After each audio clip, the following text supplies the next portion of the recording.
Sir, நம்முடைய WhatsApp group நேயர் ஒருத்தர் அவருடைய கணவருக்கு கணையம், அதாவது பேன்க்ரியாஸ் நார்மலாக இருக்கிறத விட 2 மடங்கு அதிகமாக வீங்கி இருக்கிறதா, விரிஞ்சி இருக்கிறதா டாக்டர் சொல்லியிருக்கிறாங்க அப்படின்னு சொல்லிட்டு நமக்கு ஃபோட்டோ அனுப்பியிருக்காங்க. இதில் அவங்களுடைய டாக்டர் என்ன சஜஷன் பண்ணியிருக்காங்கன்னா, இது கட்டாயமாக சர்ஜரி பண்ணி எடுத்தே ஆகணும், இல்லைனா மிகப்பெரிய பாதிப்பு ஏற்படும் அப்படின்னு சொல்லியிருக்கிறாங்க.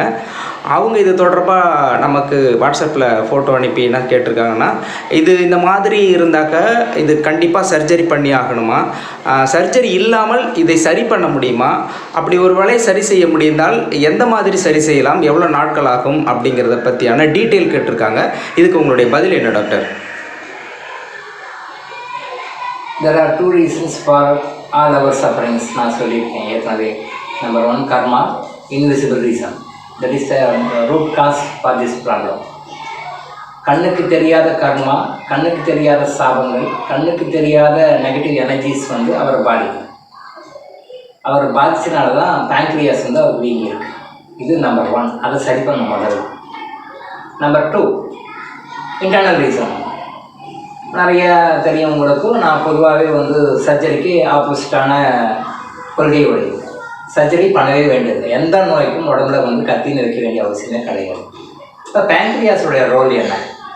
பேங்க்ரியாஸுடைய ரோல் உங்கள் பாடியில் சுகர் லெவலில் மெயின்டைன் பண்ணுறது. பாடியில் சுகர் லெவலில் மெயின்டைன் பண்ணுற ஆர்கன் பேங்க்ரியாஸ். இன்றைக்கி உலகம் முழுசும் சர்க்கரை வியாதியாளர்கள் அதிகமாகிட்டே இருக்காங்க. உலகம் முழுசும் சர்க்கரை வியாதிகள் அதிகமாகிட்டே இருக்காங்க. நாளுக்கு நாள் எல்லா கண்ட்ரிலையுமே சின்ன வயசுலேருந்து எல்லாருக்குமே சுகர். ஸோ சுகர் இல்லாதவங்க யாருமே இல்லைன்ற மாதிரி வந்துட்டாங்க. அப்போது சுகரை கண்ட்ரோல் பண்ணக்கூடிய அந்த பேங்க்ரியாஸுக்கு எவ்வளோ முக்கியமான ரோல் இருக்குதுன்னு பார்த்துக்கோங்க. அப்போது சுகர் இருந்தது அப்படின்னு சொன்னால் மற்ற எல்லா நோய்களும் வரும். அழையாத விருந்தாளின்னு சொல்லுவாங்க தமிழில். கூப்பிடாத விருந்தாளி தானாக வரும், கூப்பிட்டு வர்றதில்ல, கூப்பிடாம வர்றது. அப்போது கூப்பிடாமையே இந்த டயபிட்டிஸ் வரும் பொழுது அந்த பேங்க்ரியாஸ் நீங்கள் வெட்டி எடுத்துட்டீங்க அப்படின்னா என்ன நடக்கும் பாருங்கள்.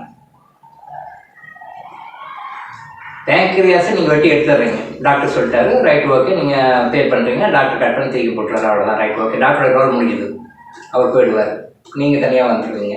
அப்போ ஹூ இஸ் த சஃபரர்? யார் சஃபரர்? நீங்கள் தானே, உங்கள் குடும்பத்தில் தானே சஃபரர். அவர் சஃபர் ஆவார், அவரால் நீங்களும் சஃபர் ஆகிட்டுருக்கீங்க, எல்லாருமே சஃபர் ஆகிட்டுருக்கீங்க. ஸோ பேங்க்ரியாஸ் வீங்கி இருக்குது அப்படின்னு சொன்னால் டியூ டு ஓவர் ஹீட், அதாவது அது எப்படி சொல்லலாம்னா உங்களுக்கு புரிகிற மாதிரின்னா, கண்ணுக்கு தெரியாத பாக்டீரியாஸ், வைரஸஸ். நம்ம கண்ணுக்கு தெரிகிறது, மைக்ரோஸ்கோப்பில் தெரிகிறது கொஞ்சம். ஆனால் மைக்ரோஸ்கோப்பில் தெரியுது மட்டும் தான் நம்ம நினச்சிருக்கோம். இல்லை, மைக்ரோஸ்கோப்புக்கும் தெரியாத இருக்கிற நுண்ணுயிர்கள் நம்ம உடம்புல நிறையா இருக்குது. வைரஸ் இருக்குது, பாக்டீரியாஸ் இருக்குது. கண்ணுக்கு தெரிகின்ற வைரஸ், பாக்டீரியாஸ் கொஞ்சம், தட் இஸ் மைக்ரோஸ்கோப்பில் தெரியுது. அதுக்கும் தெரியாமல் இருக்கிற அந்த number of millions of billions of that bacterias, viruses causes this inflammation in your organ. இந்த இன்ஃப்ளமேஷன் சொல்லுவாங்க, மெடிக்கல் டேர்மில் இன்ஃப்ளமேஷன் சொல்லுவாங்க. இந்த இன்ஃப்ளமேஷன் பேங்க்ரியாஸ் இன்ஃப்ளமேஷன் அது உள்ள பாதிப்பு இருக்கும் பொழுது அது பாதிச்சாகி இருக்கும். இப்போ நீங்கள் என்ன பண்ணணும், இந்த இன்ஃப்ளமேஷனை குறைக்கிறதுக்கு உண்டான உணவு முறைகள், இதை குறைக்கிறதுக்கு உண்டான மருந்து முறைகள், இதையெல்லாம் நீங்கள் சாப்பிட்டு தொடர்ந்து சாப்பிட்டு வந்தீங்க அப்படின்னு சொன்னால் பேங்க்ரியாஸ் சைஸ் குறைஞ்சிடும், கண்டிப்பாக குறையும், நார்மலுக்கு கொண்டு வந்துடலாம். குறைந்தபட்சம் 1 year டைம் எடுத்துக்கும், minimum 1 year. But minimum 1 year நீங்கள் கரெக்டாக ரெகுலராக நான் சொல்கிற மாதிரி சில விஷயங்கள் எல்லாம் கரெக்டாக ஃபாலோ பண்ணிட்டு வந்தீங்க அப்படின்னு சொன்னால் 100% உங்கள் கணவருடைய பேங்க்ரியாஸ் நார்மலுக்கு வந்துடும். பட் இது நீங்கள் கோஆப்ரேட் பண்ணணும். முதல்ல எக்ஸ்டர்னல் ரீசன் எல்லாம் சரி பண்ணிக்கணும், இன்டர்னல் ரீசனும் சரி பண்ணணும். 2 ரீசனையும் சரி பண்ணிவிட்டு அப்போ நீங்கள் மெடிக்கேஷன் உள்ளே வந்தீங்கன்னாலும் சரியாக முடியும். நீங்கள் ரீசன்ஸ் எல்லாம் விட்டுட்டு பேசிக்காக நான் மருந்து மட்டும் சாப்பிடுவோம் டாக்டர், எனக்கு நோய் சரியாக போகணும்னா அப்படி போகாது. மருந்து மட்டும் சாப்பிட்டா நோய் சரியாக போகணும், ஏன் சர்ஜரி போகிறீங்க?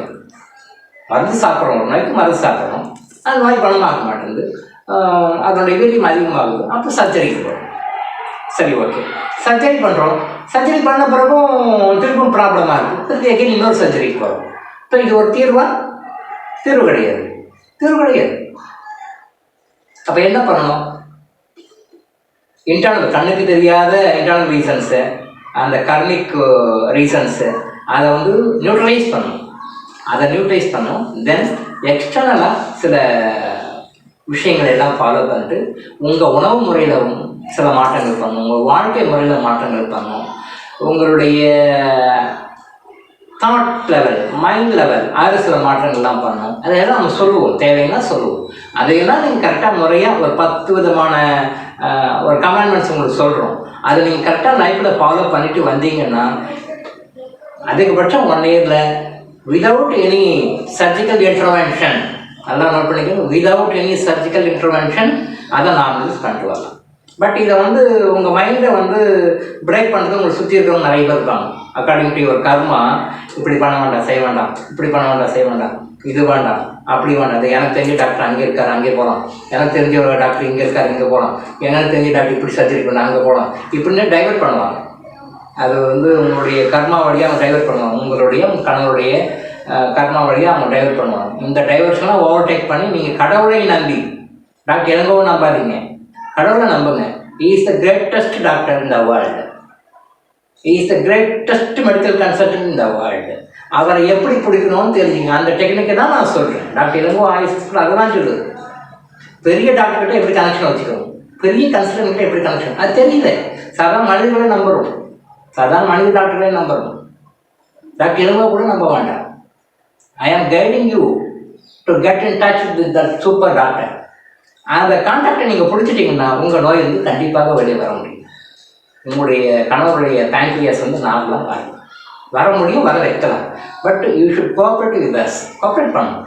எல்லாரும் சாப்பிட்ற மாதிரி நானும் சாப்பிடுவேன், எல்லாரும் இருக்கிற மாதிரி நானும் இருப்பேன், எல்லாரும் மாதிரியும் நானும் இருப்பேன், ஆனால் எனக்கு நோய் வரணும், நோய் வந்து தீர்ந்துடணும் அப்படின்னு நினைக்கிறது ரொம்ப தப்பு. அப்படி பாசிபிளே கிடையாது. சரி, நம்ம சொல்லுகின்ற அந்த 10 விதமான அம்சங்களை நீங்கள் லைஃப்பில் கரெக்டாக ஃபாலோ பண்ணிங்கன்னா ஒரு 1 இயர் டைம் எடுத்துக்கங்க, அப்படியே பண்ணிட்டு வரும். இல்லை ஏஜ் ஃபேக்டர் இருக்கு டாக்டர், ஏன்னா அவருக்கு மோர் தென் 70 ஏஜ் இருக்குன்றாங்க. ஏஜ் ஃபேக்டர் அதிகமாகும் பொழுது என்ன நடக்கும் அப்படின்னா, the treatment time will be more. Time வந்து அதிகமாக இருக்கும். ஏஜ் ஃபேக்டர் வந்து கம்மியாக இருக்கும் பொழுது பவர் வந்து அதிகமாக இருக்கும். அப்சார்ப்ஷன் பவர், நீங்கள் நம்ம என்ன ட்ரீட்மெண்ட்டு என்ன ஒரு இன்புட் கொடுத்தாலும் அது அப்சார்ப்ஷன் பவர் அதிகமாக இருக்கும். ஏஜ் ஃபேக்டர் ரொம்ப அதிகமாகும் பொழுது அந்த இன்புட் லெவல் வந்து நாம் கொடுத்தாலும் உள்ள அப்சார்ப்ஷன் லெவல் வந்து கம்மியாக இருக்கும். That's it gets more time, கொஞ்சம் டைம் அதிகமாகும். பட் குணப்படுத்த முடியாத வியாதியெல்லாம் ஒன்றுமே கிடையாது, எல்லாமே குணப்படுத்தக்கூடியது. சர்ஜரின்றது வேண்டாம்.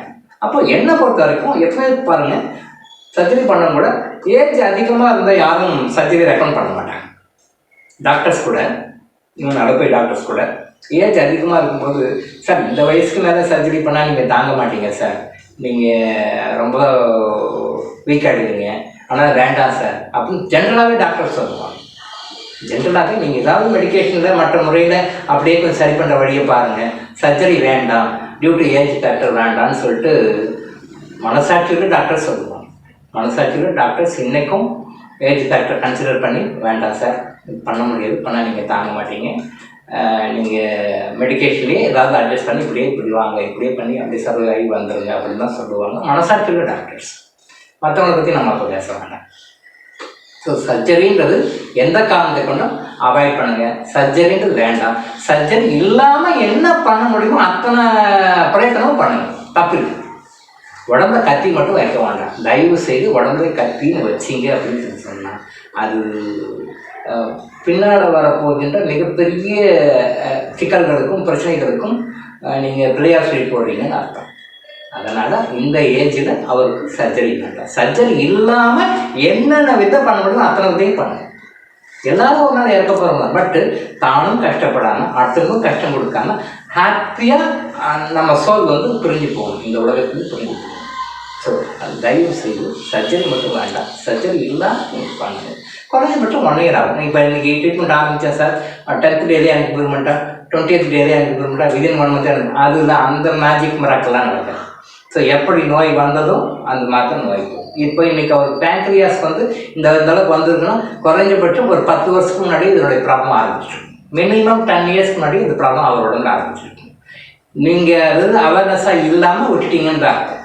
மினிமம் இந்த அளவுக்கு ஸ்வெல்லிங் வருதுன்னா மினிமம் 10 இயர்ஸ்க்கு முன்னாடி இந்த ப்ராப்ளம் ஆரம்பிச்சிருக்கும். இப்போ 10 இயர்ஸாக உங்கள் உடம்புல அப்படியே டெவலப்பான ஒரு ப்ராப்ளத்தை வந்து விதின் 1 month 2 monthsல எனக்கு சரி பண்ணுவோன்னா இட் இஸ் இம்பாசிபிள், ஆக முடியாது. ஸோ அதனால் தயவுசெய்து சர்ஜரி அவாய்ட் பண்ணுங்கள். சர்ஜரி இல்லாமல் மெடிக்கேஷனில் மற்ற முறைகளில் என்னென்ன செய்யணுமோ செஞ்சு நேச்சுரலாக அவர் இருக்கிற வரைக்கும் நல்லா ஆனந்தமாக சந்தோஷமாக நிம்மதியாக இருக்கிற மாதிரி ஏற்பாடு பண்ணி கொடுங்க. சர்ஜரி அவாய்ட் பண்ணுங்கள். டாக்டர் இளங்கோ ஆயுஷ் ஹாஸ்பிட்டல் வழங்கும் விழிப்புணர்வு இது.